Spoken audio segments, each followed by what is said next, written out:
Hello, I'm Tara Brabazon. I'm the Dean of Graduate Research at Flinders University, and welcome to Vlog 68, the Academic Precariat. Now, so many of you have asked me about career advice after, and also during, but particularly after your research masters and your PhD, and it is my pleasure to provide that information.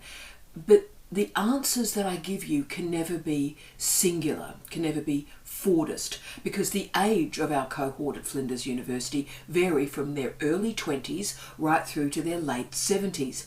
So that means the responses that I must provide for you have to be bespoke, customised, post-Fordist, if you will. So I have to provide a suite of career options for you that are full-time, that are part-time, involve a large amount of information on consultancies, and also working in the private and the public sphere. So before I work through those requests about employment and post-employment options for you after your PhD, I need to introduce a concept to you. And I believe this concept is probably one of the most important ideas that has been introduced in higher education studies in the last 10 years. And that concept is the precariat.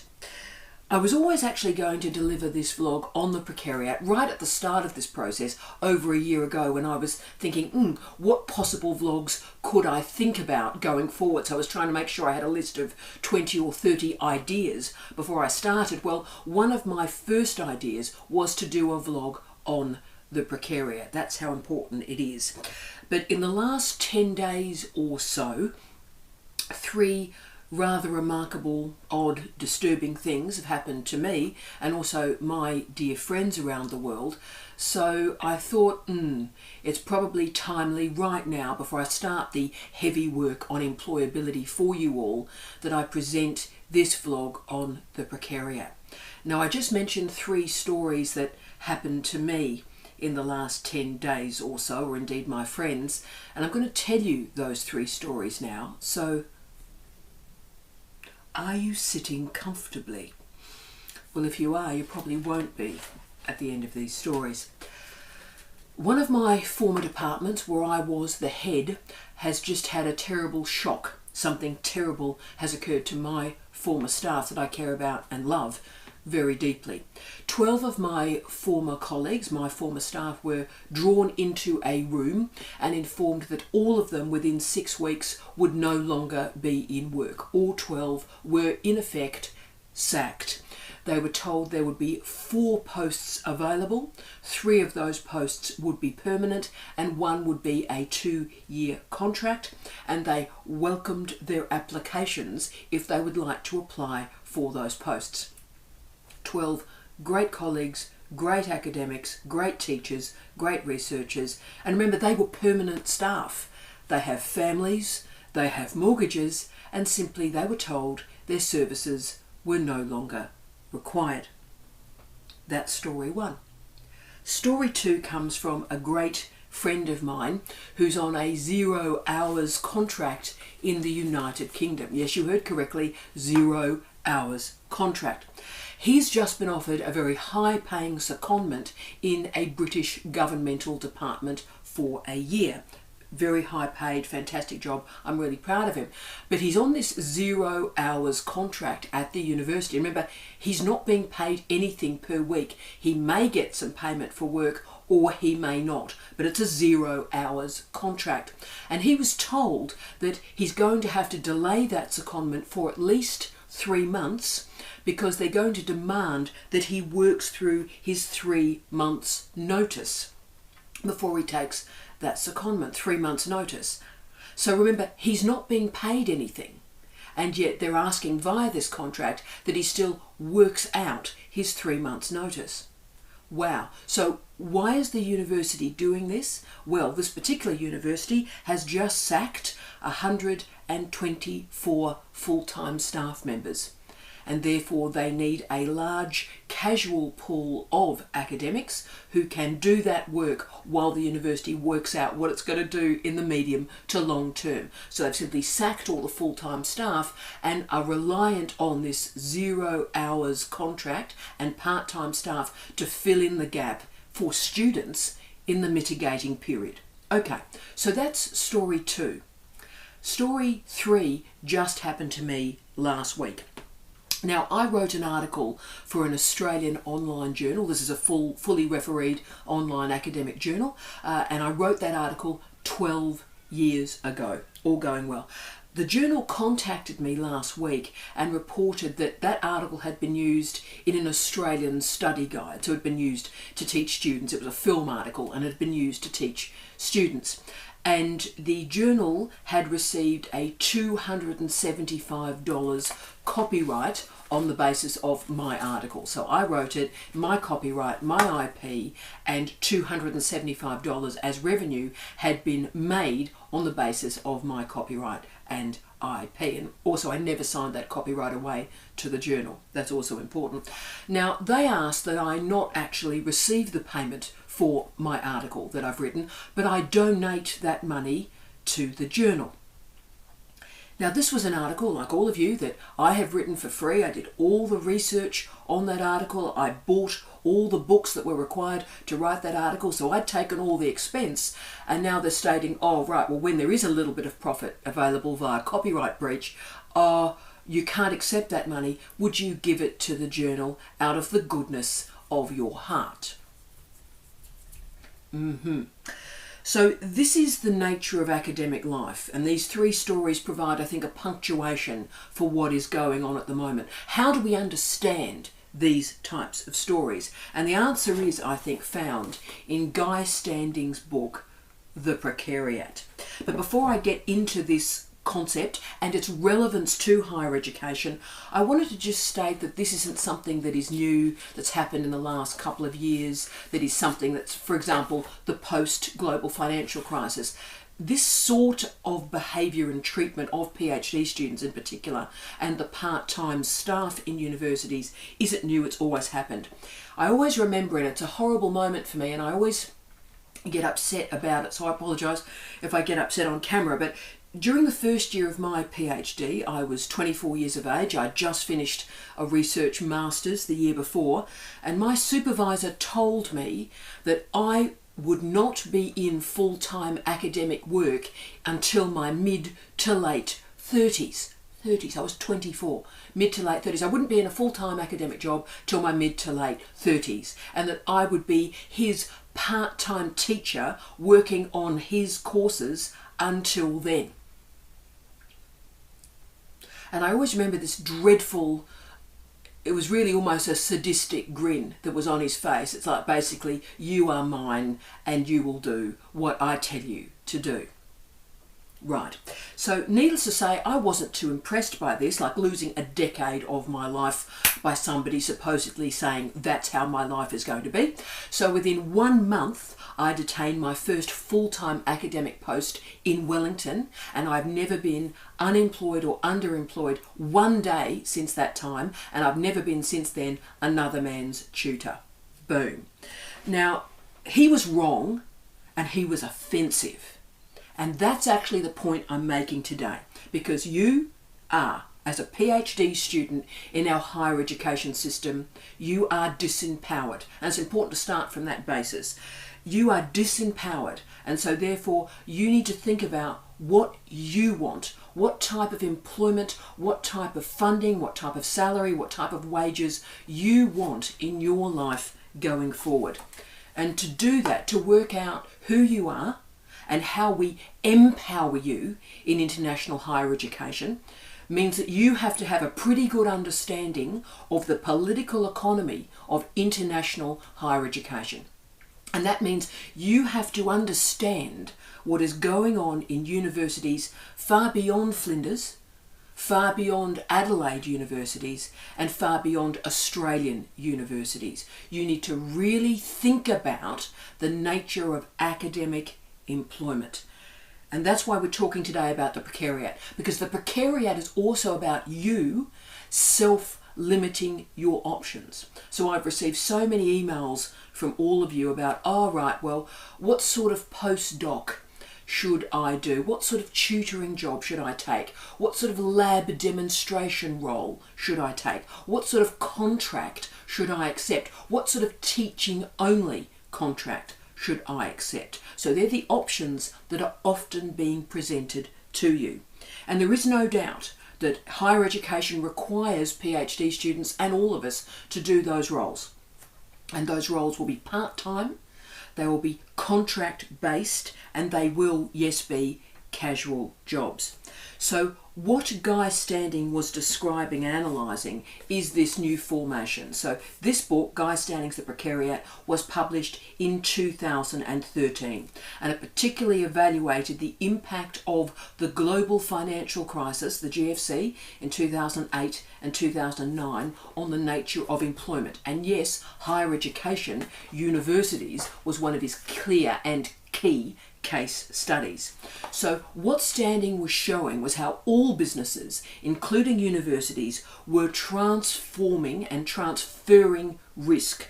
And that risk was moving from entrepreneurs and bankers to workers. So instead of entrepreneurs and businesses and bankers taking the risk, they was moving as much risk as possible to the workforce.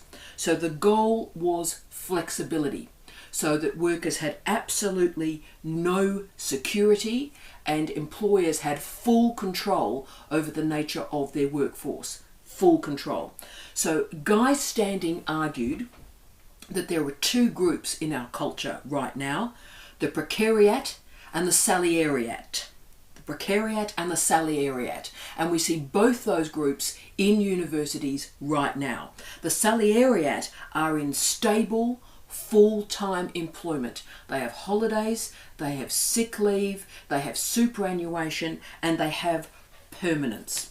The precariat describes the other group who really understand the insecurity that they are confronting right now and have a whole series of strategies to enable them to manage that insecurity. So the phrase the precariat actually was first used in the early 1980s to describe a temporary workforce, and particularly seasonal workers, often linked with agriculture.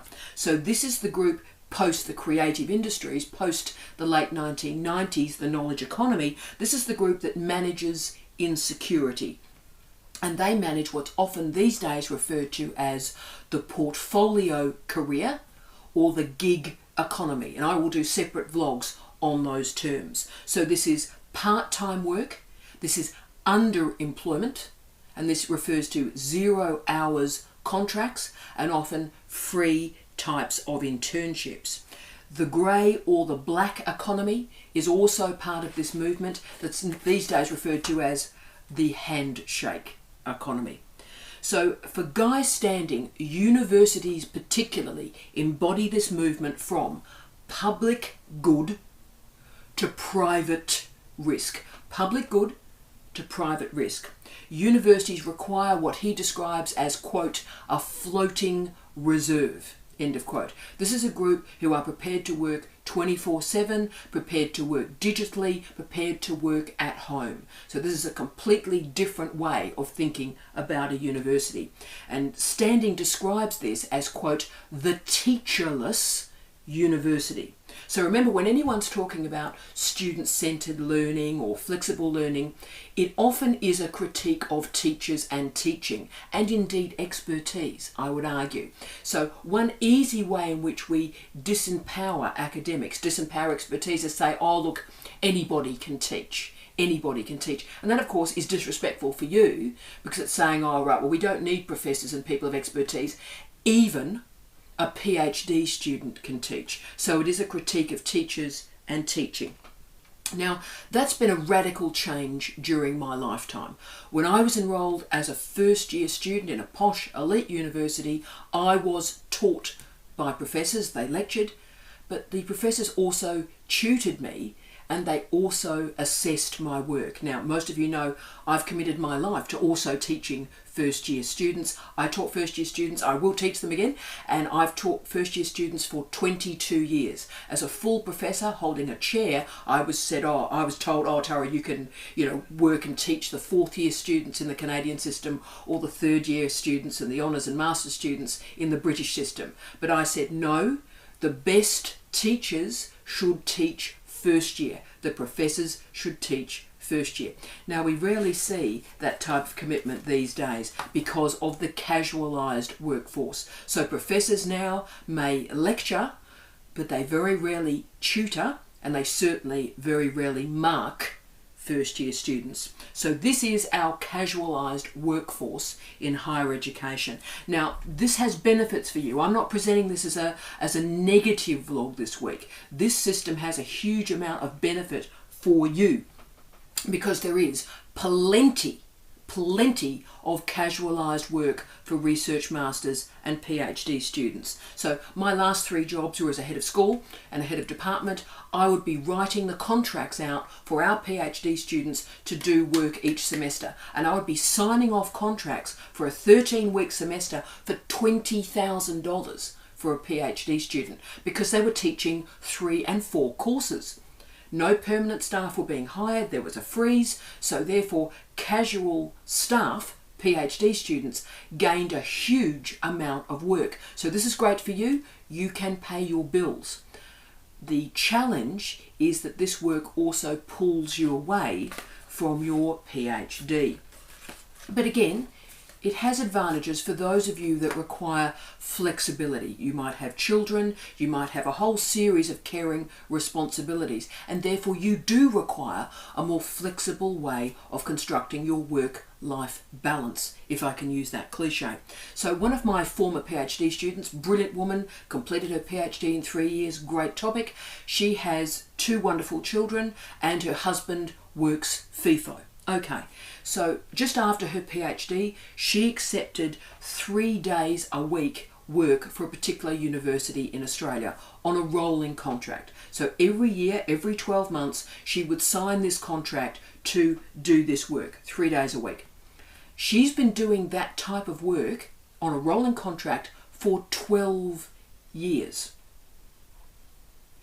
Now, that suits her. She's got a fantastic family. She's raised 2 beautiful daughters and has a whole FIFO management of her household that's required. We all know FIFO, very challenging to manage. And look, that has suited her.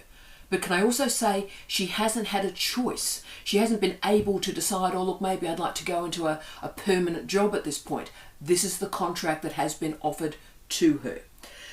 There is, though, a change that is happening in our university sector that may alter this very interesting precariat structure that we're now living in and through. And that is the UK has just created a system and released the results from a TEF, a Teaching Excellence Framework. They've assessed the teaching quality of all the UK universities. And these results have been absolutely explosive because what they've discovered is the best universities, yes, the elite top end, do not have the best teaching or the best teachers. So what they've shown is the, inverted commas, best universities are mediocre with regard to teaching. And the impact of these results has just been debilitating for the sector. It's just exploded in front of us. Because, of course, if students are consumers, then why would they choose or select a substandard teaching experience? There's also, I think, a generational change that is emerging in our universities. The baby boomers are retiring from our university sector, so the generations that have had to manage this casualised and unstable working environment, that's my generation, Generation X, and also Generation Y and Z that follow me, may just be about to have our academic moment in the sun. I'm not hugely optimistic. I have been saying this for the last 10 years, and once more I've been wrong, but there is no doubt that if teaching and the relationship between teaching and research is transforming in our universities, then this may actually create a post-precariat system and structure. All of the discussion today that I've had with you is really asking a meta question, isn't it? Why would the best and brightest in any culture, in any society, choose to live a professional life without security? Meta question of my life, meta question I think about every day when I'm talking with PhD students. But the other major question that is my responsibility as your dean is to prepare you for the precariat, to prepare you for the portfolio economy, to prepare you for the gig economy. And therefore, what our next vlog is going to do, and these two are paired, is I'm going to look at academic mobility. So how you can pick and mix the nature of work in international higher education to suit you, suit your family, suit what you want for your future. So really the question is how we create a better academy for you, and also all the wonderful students who will follow you. So before we configure all those options that are available to you socially, economically and professionally, I do believe it is significant that we recognise the power and the potency of Guy Standing's The Precariat. And we recognise the damage, the deep personal and professional damage that this system has instigated to tens of thousands of students and academics.